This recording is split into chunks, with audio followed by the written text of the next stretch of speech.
உங்கள் ராசிநாதன் சனி பகவான் உங்கள் ராசியில் ஆட்சி பலம் பெற்று ஜன்மசனியாக சஞ்சரிக்கிறார். எனவே எந்த காரியத்தை செய்தாலும் அதற்கு உண்டான பலன் மிக தாமதமாக கிடைப்பது போல் தோன்றும்.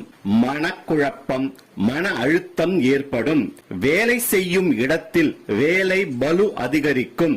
இந்த மாத ஆரம்பத்தில் 2ஆம் பாவமான மீன ராசியில் ராகு பகவான் மற்றும் செவ்வாய் பகவான் இணைந்து சஞ்சரிப்பதால் வீட்டில் தேவையில்லாத பேச்சை குறைத்துக் கொள்வது நன்மை பயக்கும்.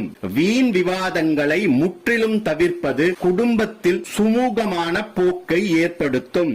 கூர்மையான பொருட்களை பயன்படுத்தும் போது மிகவும் கவனம் தேவை. உங்கள் 4ஆம் பாவமான ரிஷப ராசியில் குரு பகவான் மற்றும் சூரிய பகவான் சஞ்சரிப்பதால் தாயாரின் உடல் நலனில் கவனம் தேவை. வாழ்க்கை துணையின் ஆதரவு கிடைக்கும். வெளிவட்டார